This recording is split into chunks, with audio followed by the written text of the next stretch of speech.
Bom dia, boa tarde, queridos irmãos. Aqui é Jorge Campos.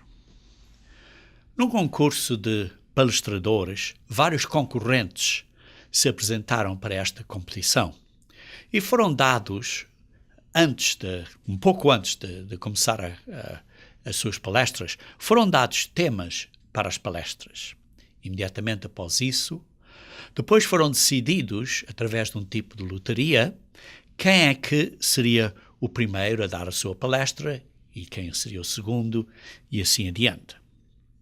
Então o primeiro veio para o pódio e, estando muito furioso, disse: "A vida é injusta, pois eu tenho menos tempo de preparar a minha palestra que os outros todos."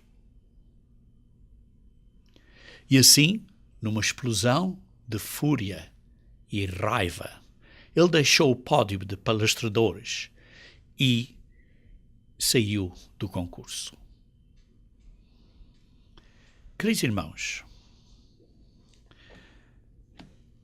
existe uma escritura em João 6:44 que às vezes faz pessoas fazerem uma pergunta semelhante, perguntando: é Deus justo? Porquê? Perguntam isso. Vejam aqui, se faz favor comigo, em João 6:44 diz assim: "Ninguém pode vir a mim se o Pai que me enviou não o trouxer, e eu o ressuscitarei no último dia." E pessoas perguntam: é Deus justo? Porque está só a chamar algumas pessoas hoje em dia? É Ele injusto aos outros que Ele não chamou? Ou Ele está a ser injusto para aquele que Ele chamou hoje em dia? Queridos irmãos, vamos ver um pouco mais acerca deste tema. E vamos começar a ler em 1 Timóteo, capítulo 2, versículo 3 e 4. 1 Timóteo, capítulo 2, versículo 3 e 4, diz assim: "Isto é bom e aceitável diante de Deus, o nosso Salvador, o qual deseja que todos os homens sejam salvos e cheguem ao pleno conhecimento da verdade." Ora, se é isso, por que é que Deus não chama a todos agora? Por quê?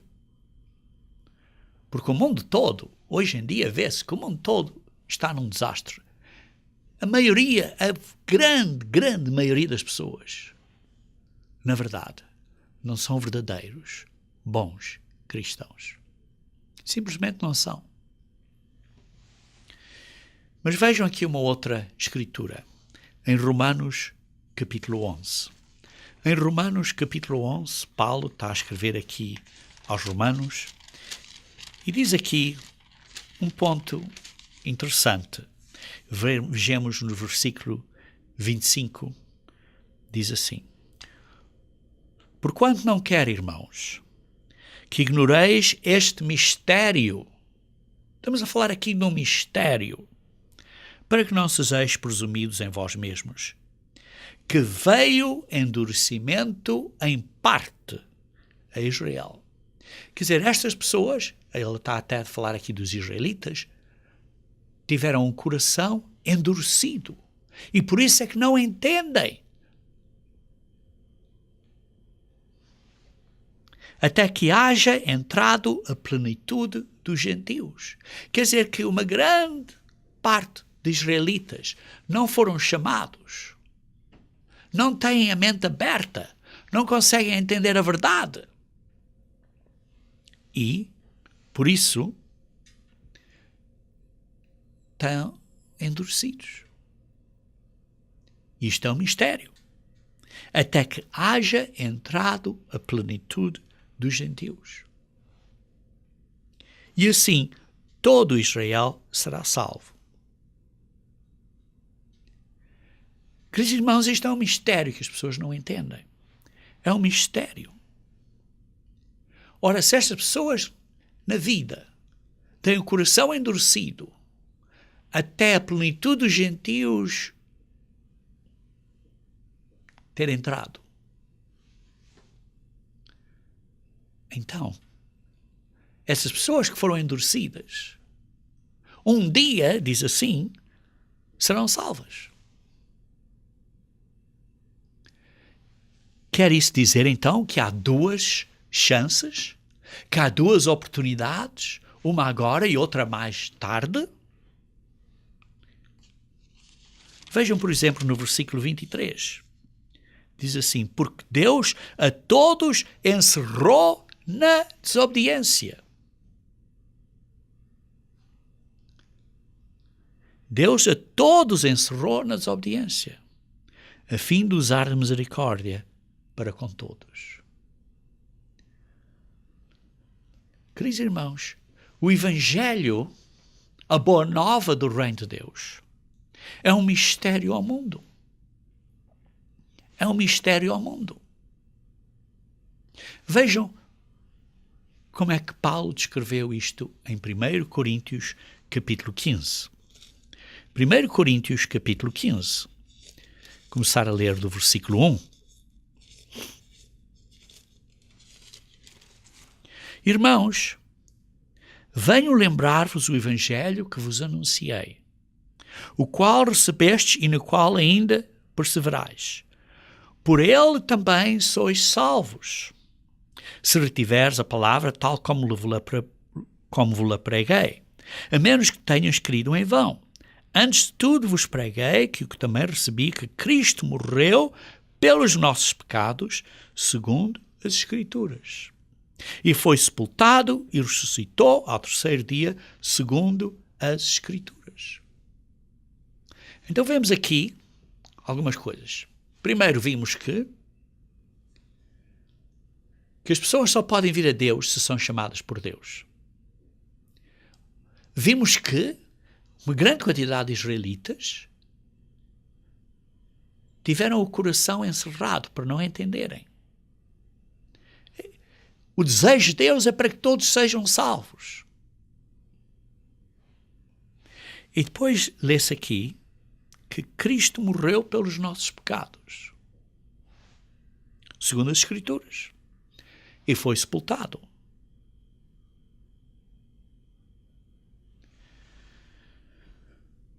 Aqui vê-se um mistério. Quando se põe isto tudo junto, as pessoas ficam-se um bocado confusas e não entendem. Porque diz assim, Jesus morreu e foi sepultado e ressuscitou. Ora,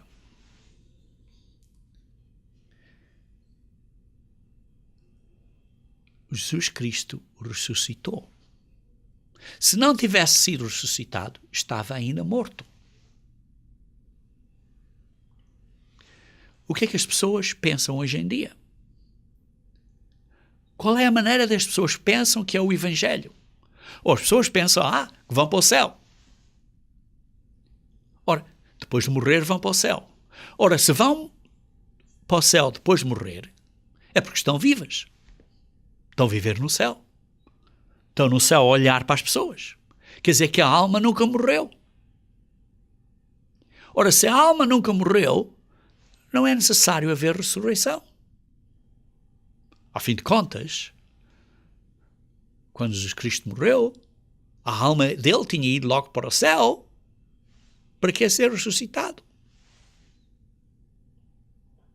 Vê-se aqui várias coisas que não se congelam umas com as outras quando as pessoas têm os ensinamentos deste mundo. Primeiro, não compreendem, porque pensam que quando as pessoas morrem vão para o céu, por isso não compreendem a ressurreição. Não compreendem o plano de Deus, porque Deus diz, só se eu chamar é que as pessoas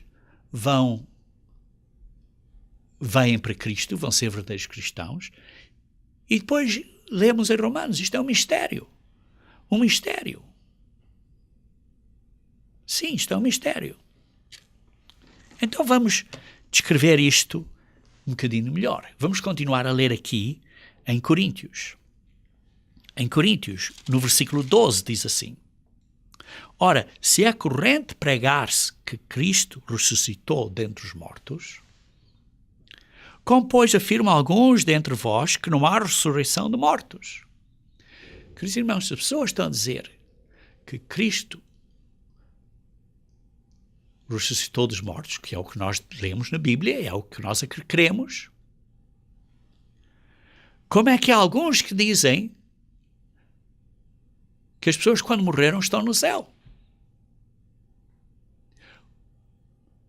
Porque se estão no céu, então não é preciso de haver ressurreição dos mortos, porque já estão vivos.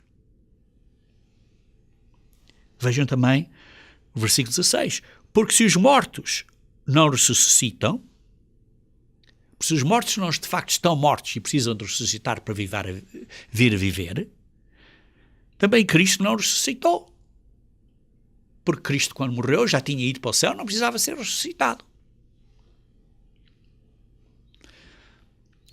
E se Cristo não ressuscitou, é em vão a nossa fé. E ainda permaneceis nos vossos pecados. Porque se Cristo não ressuscitou, não pagou pelos nossos pecados, é tudo em vão. Por isso, irmãos, aqui é uma ordem muito clara. Temos que pôr isto de maneira muito clara. Primeiro, quando estamos mortos, estamos mortos. Segundo, Cristo ressuscitou. Morreu pelos nossos pecados.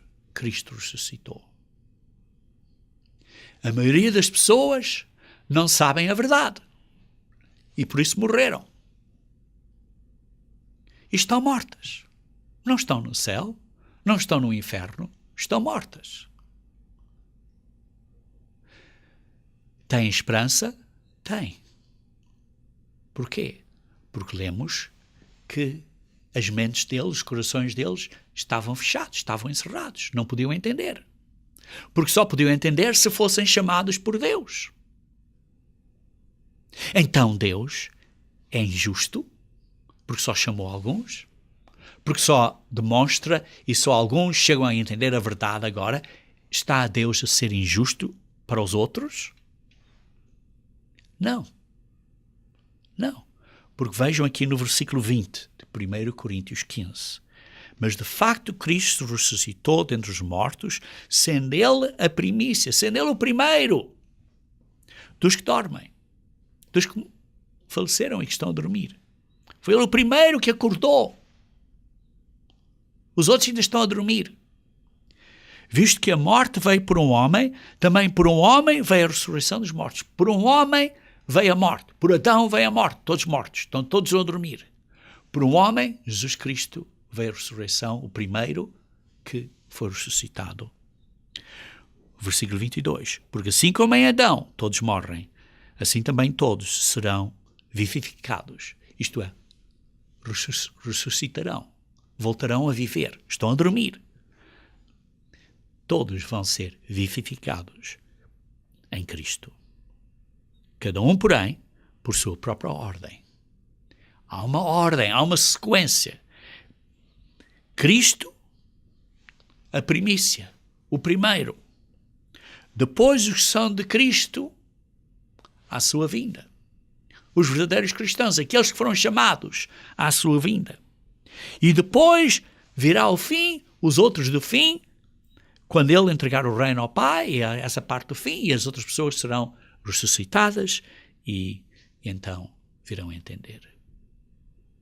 Mas aqui está, uma vez de mais, esta pergunta.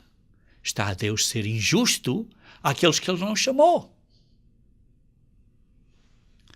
Vejamos então um bocadinho acerca do plano de salvação de Deus.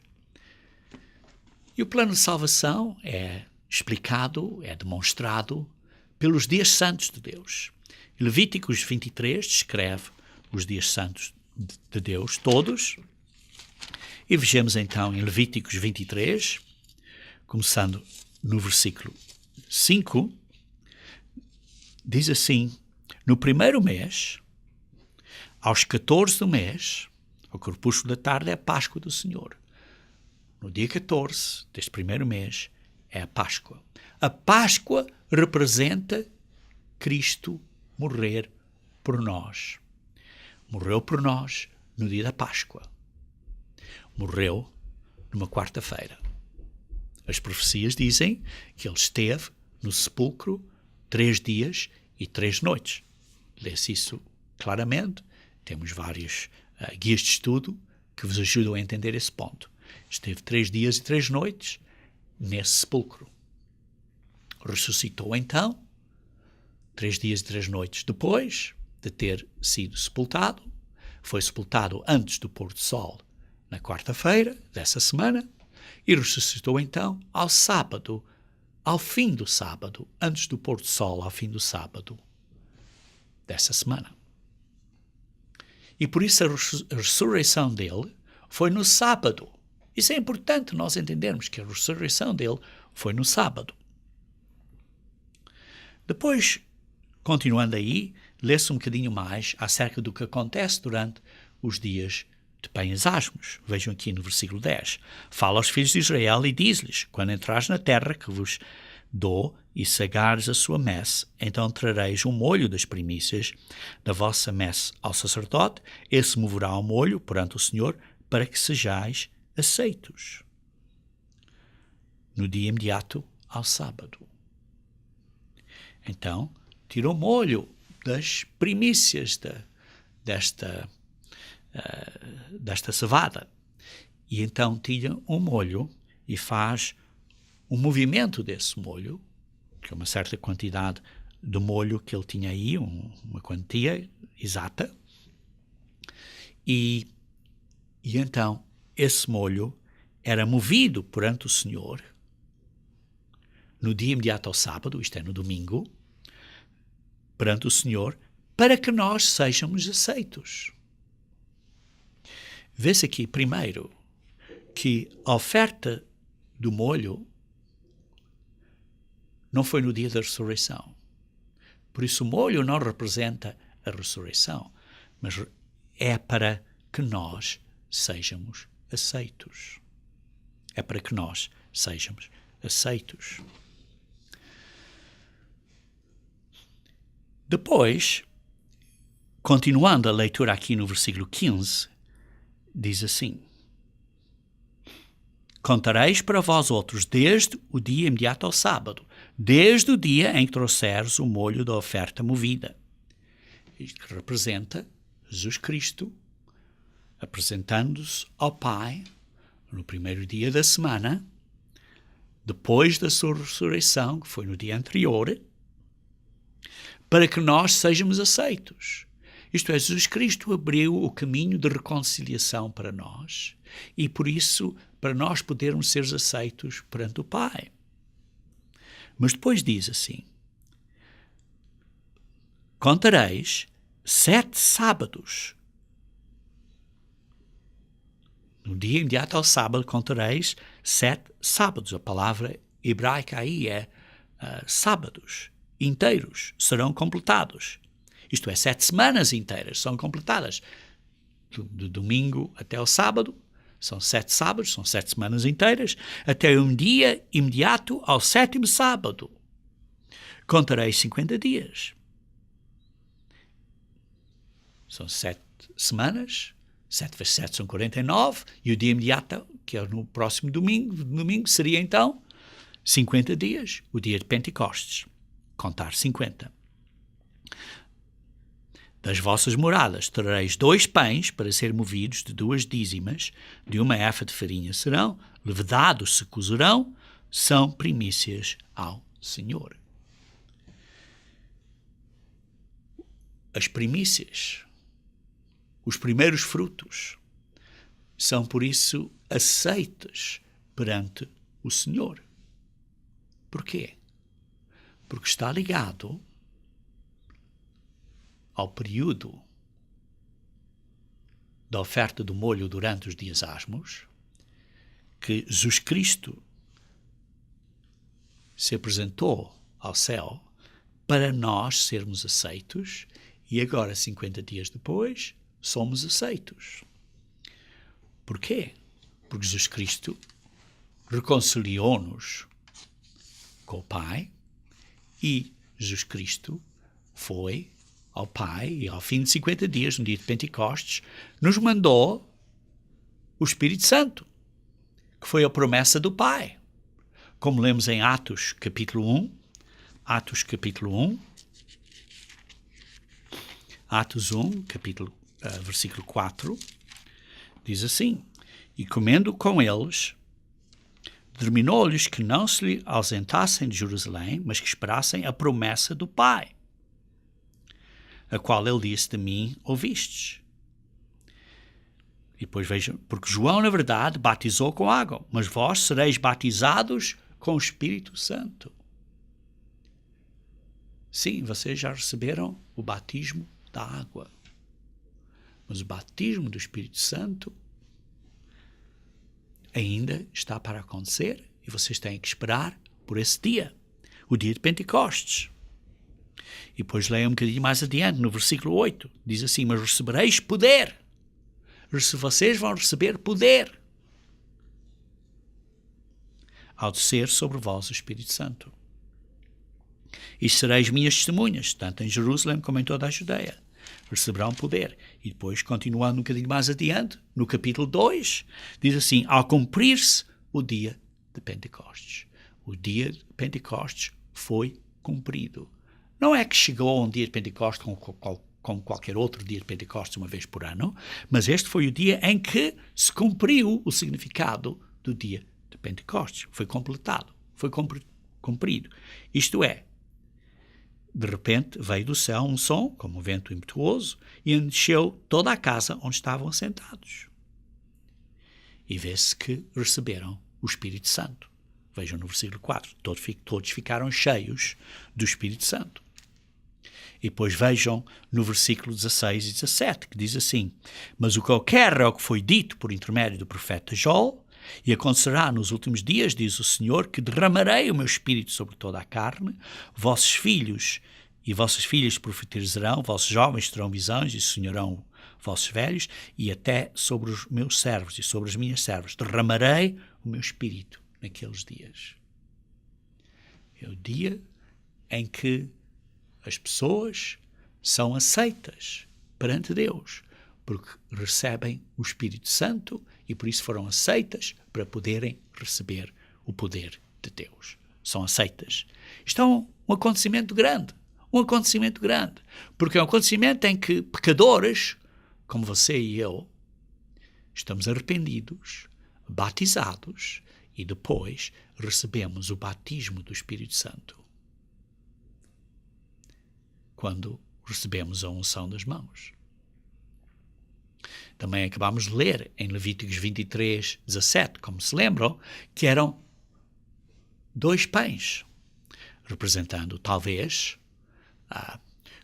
reis e sacerdotes, e que esses pães eram cozidos com fermento, isto é, com pecado.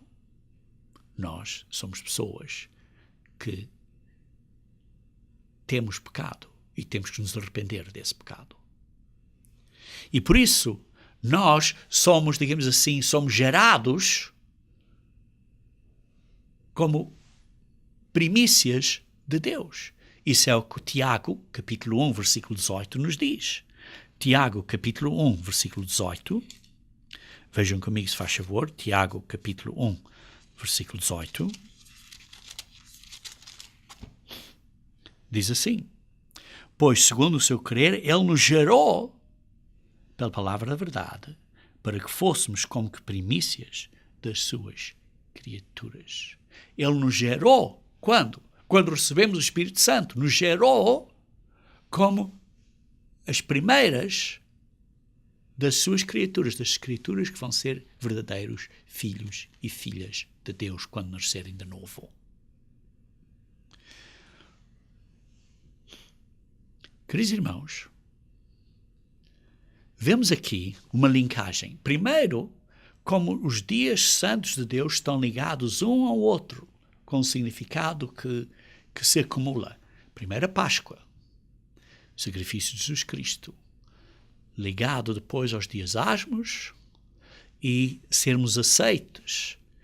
Ele se apresentou a Deus para nós sermos aceitos. Depois somos aceitos quando recebemos o Espírito Santo, que é o dia de Pentecostes. E o dia de Pentecostes representa, depois de sermos aceitos, poderemos, depois de vencermos, depois de continuarmos a crescer neste caminho, poderemos vir a ser ressuscitados. Quando é que seremos ressuscitados? Ressuscitados no último dia, na última trombeta. 1 Coríntios capítulo 15. 1 Coríntios capítulo 15. 1 Coríntios capítulo 15, versículo 50 a 52. Isto afirma, irmãos, que a carne e o sangue não podem entrar no reino de Deus, nem a corrupção herdar a incorrupção. Eis que vos digo um mistério. Está ainda a falar aqui deste mistério do reino de Deus. Nem todos dormiremos. Sim, que alguns ainda vamos estar vivos quando Cristo vier. Mas seremos transformados. No momento, no abrir e fechar de olhos, ao ressoar da última trombeta. Que é o significado dos dias de trombetas. E os dias das trombetas, há a última trombeta. E então, na última trombeta, seremos ressuscitados. Ou os que estão ainda vivos, seremos transformados. A trombeta soará, os mortos ressuscitarão incorruptíveis e nós seremos transformados. O significado das trombetas, do dia das trombetas, é a ressurreição. É a vinda de Cristo. É a ressurreição. A segunda vinda de Cristo. Vemos assim como os dias santos estão ligados uns aos outros. Lemos a Apocalipse 20, que diz assim, que versículos 4 a 6, que vemos tronos e que estão a reinar e que reinarão por 1000 anos. Esses que estão ressuscitados reinarão por 1000 anos, são os da primeira ressurreição. E os outros que não ressuscitaram serão ressuscitados depois dos 1000 anos, que é uma segunda ressurreição. Por isso vemos que a primeira ressurreição diz que é uma melhor ressurreição, como se lê em Hebreus 11, 35. Voltemos à pergunta que comecei. É Deus injusto por chamar só algumas pessoas hoje? Porque os outros serão chamados só durante a segunda ressurreição. É Deus injusto. Há uma injustiça aqui por só serem algumas pessoas chamadas. Deus vê grande valor nas suas primícias, pois se vê que onde o cordeiro vá, as primícias vão com ele no mundo da manhã, porque serão parte da esposa. E por isso você podia dizer, isso é justo? São os primeiros frutos, são as primícias, privilegiados, têm um privilégio. É isso justo? Está assim agora Deus a discriminar umas pessoas por outras e umas chama primeiro e as outras chama depois? Isto é uma pergunta importante, queridos irmãos. Mas aqui está o começo da resposta. A resposta é que a meta, na sua inteireza, a meta, a grande meta, para que alguns estão a ser chamados agora, não é para entrarem no reino de Deus primeiro. Sim, entrarão no reino de Deus primeiro. Mas essa não é a meta. A meta não é de serem os primeiros a entrar ou ser os segundos a entrarem.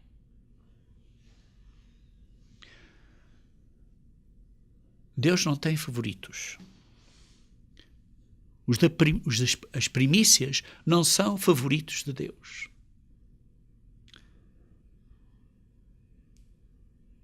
Queridos irmãos, Deus não nos está a chamar para nos simplesmente salvar. Isto é o ponto importante que precisamos de entender. Deus nos está a chamar, sim, para ser salvos, mas essa não é a única razão. E por isso, a razão que Ele nos chama primeiro não é para sermos salvos primeiro. A razão que Ele nos chama primeiro é para Ele treinar professores, ensinadores, treinadores para as outras pessoas no futuro.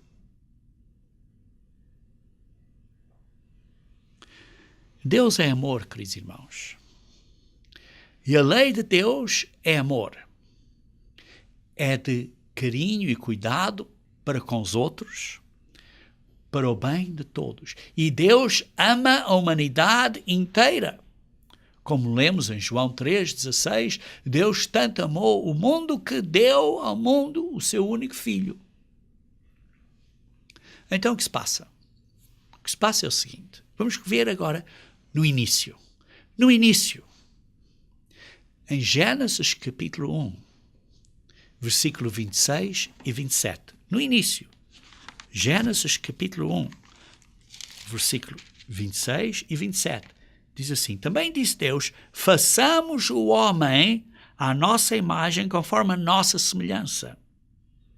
Deus, o Pai, e o que é hoje o Filho, os dois, disseram, façamos à nossa imagem conforme a nossa semelhança, tenha ele domínio, etc. Criou Deus, pois, o homem à sua imagem, a imagem de Deus o criou, o homem e a mulher os criou. À sua imagem. Mas a imagem não estava completa. Porque a imagem completa de Deus é o caráter de Deus, que é a característica dele de amor. De uns para com os outros.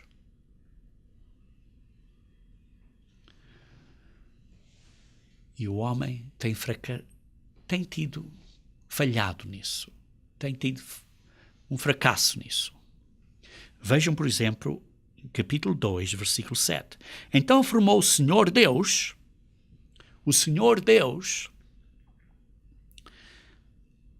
ao homem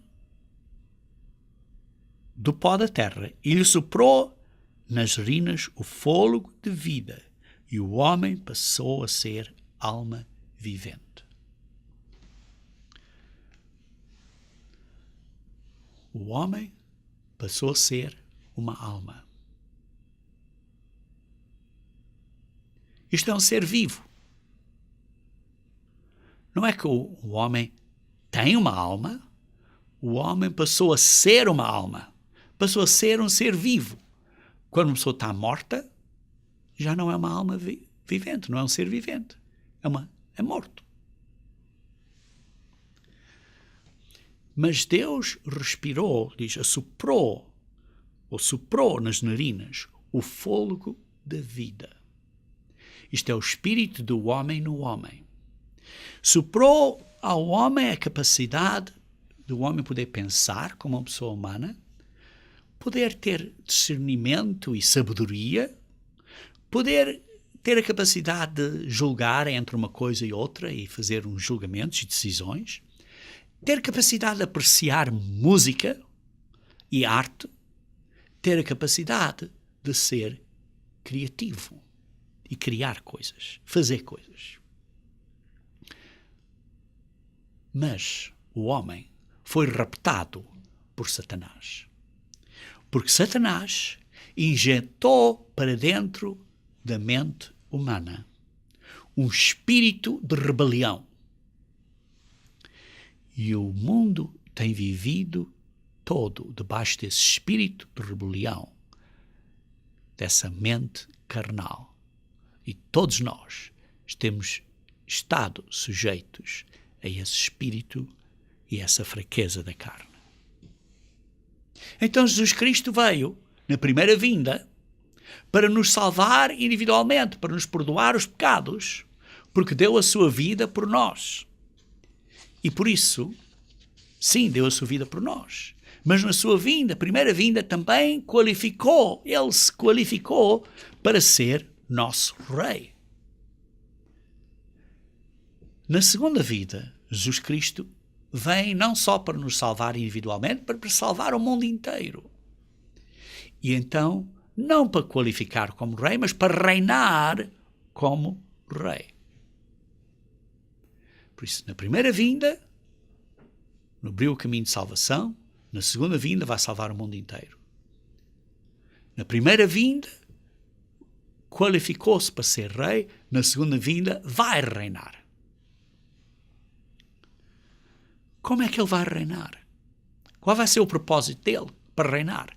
Vai reinar fazendo com que a humanidade mude a sua maneira de viver.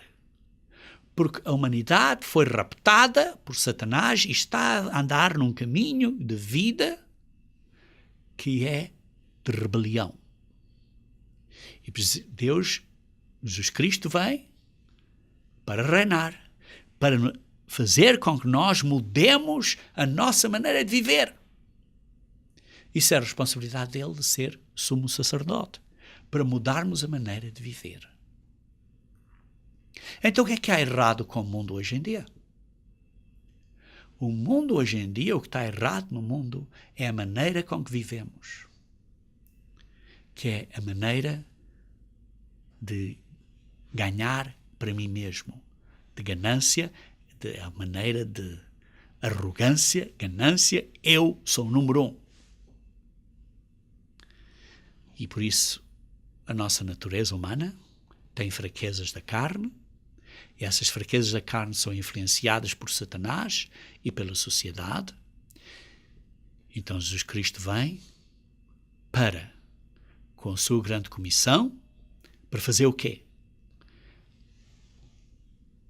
Veio, primeiro, na primeira vinda, para nos dar o caminho de salvação, mas ao mesmo tempo começou a treinar os discípulos.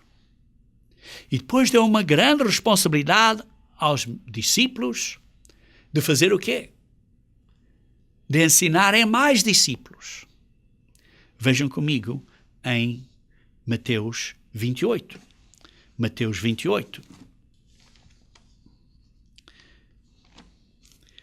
Os discípulos tinham a responsabilidade de ensinarem mais discípulos. E esses então seriam os primeiros frutos. E que é o que tinham que ensinar? Tinham que ensinar o caminho de vida de Deus, que é o caminho de dar, o caminho de amor para com os outros. E por isso se lê aqui em Mateus 28, 19. Diz assim: ide, portanto, porque ele tem toda a autoridade, fazei discípulos de todas as nações. Fazei discípulos de todas as nações, de todo o mundo. E conforme Deus nos chama, conforme Deus abre a mente a alguns, conforme essas pessoas se arrependem, fazem um compromisso de viver o caminho, batiza-os para dentro da família de Deus. Para serem parte da família de Deus. Não é para dentro desta organização, ou para serem batizados nesta organização ou naquela organização. Nós somos batizados no corpo de Cristo, que é a família de Deus, que é guardada pelo nome de Deus.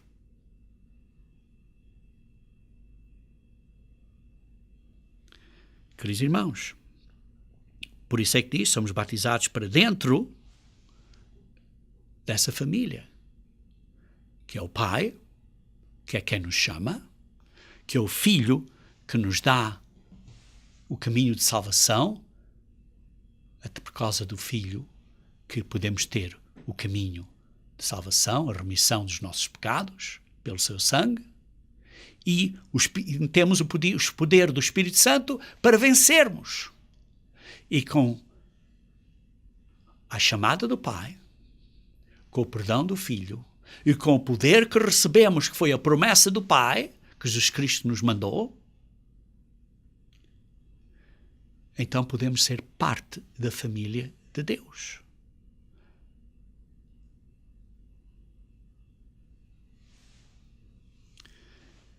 Para quê? Para aprendermos a sermos, a vivermos o caminho de vida correto, a maneira de viver correta. Qual é a melhor maneira de ensinar uma pessoa uma coisa difícil de aprender? Qual é a melhor maneira de ensinar uma pessoa uma coisa difícil de aprender? Por exemplo, irmãos, eu aprendi inglês quando fui para uma escola, não tinha ninguém à minha volta que falasse português e fui, digamos assim, numa imersão em línguas, em inglês, e aprendi inglês. Por isso, no contexto da imersão em línguas, isso se caracteriza pelo mergulho numa língua, num mergulho tal que é como que uma pessoa for jogada para dentro do oceano e então aprender a nadar dentro desse oceano. É a melhor maneira de aprender uma língua. A melhor maneira de aprender uma nova maneira de viver é de estar imerso dentro dessa maneira de viver. Pôr a nossa mente dentro dessa maneira de viver. E a nossa mente recebe esse poder, o poder do Espírito Santo, através do batismo do Espírito Santo, para podermos estar a viver de uma maneira nova. Está claro, temos que usar esse poder, porque o Espírito Santo nunca controla a nós. Nós ainda temos o controle, mas nós temos que usar esse Espírito, o Espírito de Deus. Usamos o Espírito de Deus para fazer o quê? Para mudar a nossa maneira de viver. Meditando constantemente, dia e noite, estando completamente imersos nos ensinamentos e no caminho de Deus. Ora, é isso fácil? É isso fácil? Quando temos um mundo a nos atrair da maneira incorreta, quando temos Satanás a transmitir ondas para nós seguirmos o caminho incorreto, é isso fácil? Andar contra o mundo e contra a sociedade e fazer coisas, ser um verdadeiro cristão nesta sociedade, é fácil? Não. Não é nada fácil. Um verdadeiro cristão, a vida de um verdadeiro cristão é muito difícil hoje em dia.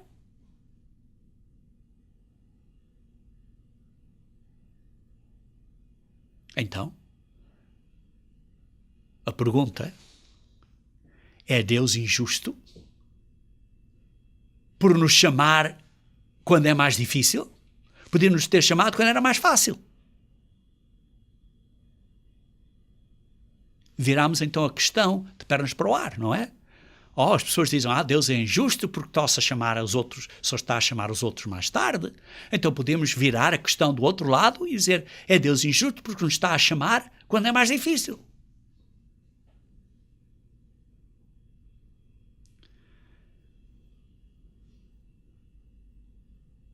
Precisamos de manter bem o golo na nossa mente. Você e eu, como pessoas que entendemos a verdade, estamos a ser chamados para sermos salvos primeiro. É esse o golo. Não. É essa a meta? Não. O propósito, a razão porque é que estamos a ser chamados primeiros, como as primícias, como os primeiros frutos, é para sermos treinados como professores, treinadores, para treinarmos outras pessoas. Estamos a ser treinados agora para treinarmos outros. Essa é a razão por que é que estamos a ser chamados agora.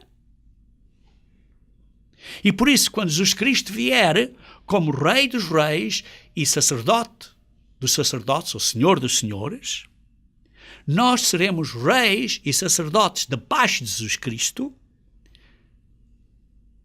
Nós seremos esses treinadores debaixo de Jesus Cristo que vamos ajudar a Jesus Cristo a mudar a sociedade inteira, um a um, individualmente, como treinadores pessoais de pessoas, treinando as pessoas no verdadeiro caminho de viver, o caminho de dar, o caminho de amor para com os outros. Queridos irmãos, nós não somos chamados agora simplesmente para sermos salvos agora.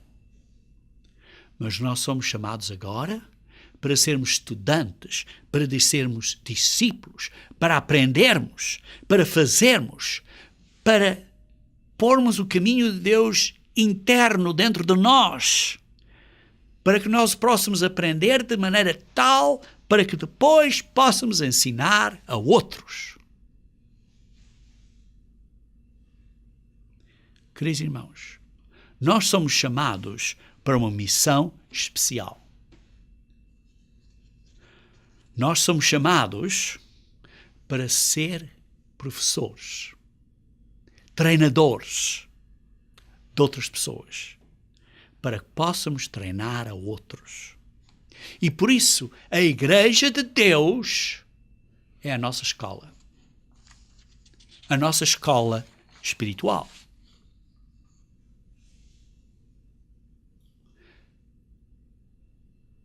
Deus nos está a dar um trabalho mais difícil do que aos outros que serão chamados mais tarde.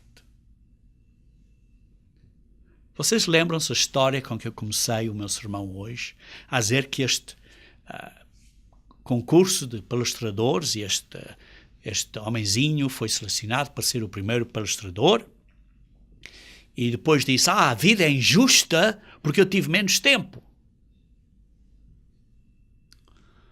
E depois, quando ele saiu, um dos juízes falou com ele e perguntou, é a vida justa? E ele disse, sim, a vida não é justa. Ele disse, então olhe, por exemplo, para essas revistas de carros e vê se esses carros a fazerem testes em condições de estradas perfeitas. E depois dizem, este carro é melhor que aquele. Mas é isso a realidade que vemos nas estradas? As estradas hoje em dia não são perfeitas. As estradas têm buracos, têm poças de água, têm pontes em más condições. Sei lá que mais.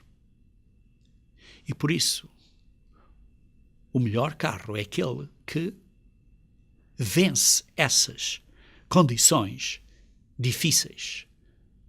Não é aquele que venceu em testes de condições ideais. Igualmente, a nossa vida, queridos irmãos, a nossa vida é uma vida em que temos condições difíceis. E o vencedor é aquele que vence, embora as condições não pareçam justas. E é o que se passa com a vida cristã, queridos irmãos. Nós todos temos uma rua, uma estrada cristã, um caminho cristão difícil. Ninguém prometeu que o caminho é largo e fácil. Não, o caminho é apertado e estreito. É difícil, particularmente nesta vida. Mas Deus viu o potencial em você e em mim para vencer debaixo destas condições difíceis. E você viu o potencial, Deus viu o potencial em você para se qualificar através da sua experiência pessoal, por estar imerso nesta vida com a ajuda do poder do Espírito Santo, para que você possa ser um treinador de vida profissional. E por isso é que Deus chamou você agora. Quando Deus vai chamar os outros na segunda ressurreição, será mais fácil para eles. Satanás não vai estar à volta, a sociedade vai ser uma sociedade perfeita, as coisas vão ser muito mais fáceis. E por isso uma pessoa podia dizer, então Deus está a ser injusto por chamar você agora, num período, numa era na qual é mais difícil. Mas a razão por que Deus chamou a você agora é porque Ele viu que você tem o potencial de que você pode vencer mesmo debaixo destas condições difíceis, e por isso você terá uma recompensa mais tarde, de acordo com estes esforços. Não é que Ele vê você como um privilégio ou que está a discriminar você ou outros. Não. Mas aqueles que são os mortos em Cristo, são aqueles que venceram até à morte e que se continuaram em Cristo. Esses escolheram o caminho da vida, o caminho de dar até à morte. Esses são os que fizeram o caminho da vida uma parte da vida deles. É o que eles tornaram. É o que eles lideraram através do exemplo em condições difíceis. Por isso, queridos irmãos, nós temos que aprender nesta vida a sermos líderes por exemplo. É como um treinador de desportos, um treinador de futebol. Tem que ser tem que conhecer bem as maneiras de jogar futebol, como dar um bom pontapé correto, e isso, como mudar e comandar, e as táticas do jogo, isso tudo. Tem que ser um bom conhecedor, tem que ter vivido por estas dificuldades todas, para poder ajudar e treinar os outros. Na situação da vida, este mundo é a oportunidade especial para nós aprendermos a sermos bons treinadores profissionais no caminho de vida para outras pessoas. Por isso estamos a aprender a ser treinadores profissionais de vida. A Igreja de Deus é a escola de Deus. Nós somos ensinados de semana a semana a crescer em graça e no conhecimento de Deus. E por isso a sua tendência, a sua presença na escola, a sua participação é vital. Por exemplo, no curso, nas classes bíblicas da Igreja, temos estudantes, alguns, infelizmente, que não foram regulares, não tiveram uma atendência regular aos estudos. E esses, então, embora pudessem ouvir as aulas em casa, ou pudessem ouvir essas lições na internet. Não receberam o diploma ao fim do ano. Porquê? Porque a tendência era essencial para o crescimento e desenvolvimento deles. Por isso é que diz em Hebreus capítulo 10,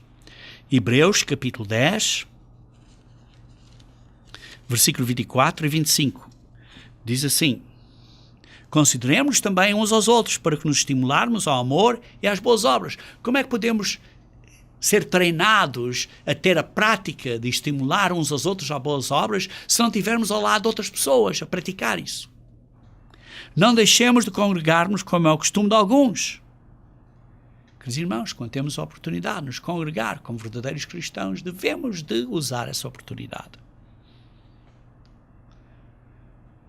Queridos irmãos, como é que vamos aprender se não praticamos? Queridos irmãos, nós somos chamados primeiro para aprender, depois para fazer, depois para nos tornarmos e depois para nos ensinarmos. Sim, primeiro estamos a aprender para aprender. Mas isso é simplesmente conhecimento na cabeça. Teoria.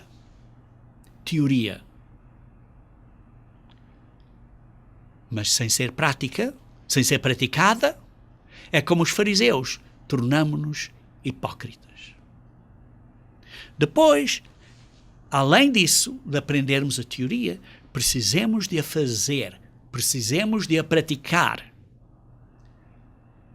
Mas se a prática é simplesmente um hábito que sentimos forçados a fazer, porque não internalizamos, porque não escrevemos esse hábito no nosso coração e na nossa mente, se simplesmente é uma coisa, uma ação por fora, então precisamos de ter, digamos assim, sinais e coisas para nos lembrar de fazer isso. E isso até pode tornar-se uma coisa difícil a fazer. Por isso, não é só saber a teoria, não é só fazer porque precisamos de fazer, mas é fazer porque queremos ser. Porque se torna você, porque internalizamos, porque pomos estes conhecimentos internos dentro de nós, porque estamos a escrever as leis de Deus no nosso coração e nas nossas mentes com o Espírito Santo de Deus. E depois, em quarto lugar, precisamos de aprender de tal maneira também para que possamos ensinar a outros. Os levíticos e os sacerdotes tinham uma responsabilidade de ensinar a outros. E no mundo da manhã os sacerdotes vão ter a responsabilidade de ensinar a outros. Vejam aqui, por exemplo, em Ezequiel 44. Ezequiel 44, versículo 20 a 23, diz assim: não raparão a cabeça, nem deixarão crescer o cabelo, antes, como convém, tosquirão a cabeça, vão ter o cabelo bem direitinho e cortado, não vão ter cabelo crescido. Nenhum sacerdote beberá vinho quando entrar no átrio interior, não vão dar o ensino quando estejam bêbados ou estejam debaixo da influência alcoólica.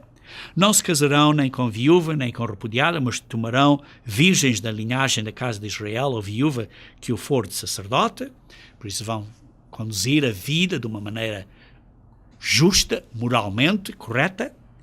A meu povo ensinarão a distinguir entre o santo e o profano e farão discernir entre o imundo e o limpo. Vão ter a responsabilidade de ensinar. Queridos irmãos, nós vamos ser os líderes no mundo da manhã a ensinar a essas pessoas. E por isso temos que aprender para ensinar. Queridos irmãos, Deus sim só chama alguns. É isso injusto? Não. Não é injusto. Ele chama alguns porque viu nesses o potencial de serem professores, ensinadores, treinadores. Isto é um mistério do Evangelho do Reino de Deus. Por isso, parte desse plano é necessário que Jesus Cristo morresse, que Jesus Cristo fosse aceite, isto é o símbolo da Páscoa, que Jesus Cristo fosse aceite a favor de nós, que é a oferta do movimento do molho, que nós fôssemos aceitos, isto é, que recebamos o Espírito Santo para podermos ser aceitos, para termos o poder, para que nós, durante um período de tempo, podermos vencer, para podermos ser ressuscitados, simbólico das trombetas, para o reino de Deus vir para a terra, simbólico dos dias dos tabernáculos, e haver paz na terra. Vemos assim que o plano de Deus é explicado pelos dias santos dele. Queridos irmãos, o ponto importante aqui é você e eu estamos a ser qualificados para sermos professores, sim ou não? Você está a ficar mais como Deus. Está a ficar mais e mais como Deus, isto é, com o caráter de Deus, isto é, representando Deus da mesma maneira que Ele quer que você viva. O caminho de viver, que é um caminho do amor e de dar. O caráter é pôr a vida do caminho de Deus em prática. Você está a ser desenvolvido por Deus para aprender esta natureza de Deus, este caráter de Deus na sua vida. Não só conhecimento, não só prática, porque é prática, mas tornar-se você mesmo por dentro, escrevendo estes princípios no seu coração e na sua mente, e fazendo isto tanto, de maneira que você seja qualificado para poder ensinar a outros. É Deus injusto porque só chama alguns agora? Não. É Deus injusto aos outros porque vai chamá-los depois? Não. É Deus injusto porque está a chamar a você agora e por isso tem que viver uma vida mais difícil? Não. Porque você vai ser recompensado com uma recompensa. Porque você tem um trabalho mais difícil. Além de receber a vida eterna. Queridos irmãos, nós somos as primícias, nós somos os primeiros frutos de Deus, não para que sejamos salvos primeiro, mas somos os primeiros frutos de Deus para sermos treinados agora, para virmos a ser como o Pai, com o caráter do Pai, ter isso internalizado dentro de nós, para que possamos ter a capacidade de ensinar a outros, sermos treinadores profissionais do caminho de vida a outros no mundo da manhã. E então vamos ter a honra, como as primícias, de ajudar a Cristo a salvar o mundo e virar o mundo desta miséria para uma bela utópia. E por isso, Deus está a dar a você o poder que é o Espírito Santo, para vencer. E esse é o grande significado do dia de Pentecostes, que você recebe o poder para vencer, para lutar e para qualificar-se para ser um treinador no mundo da manhã. Deus é muito, mesmo muito justo.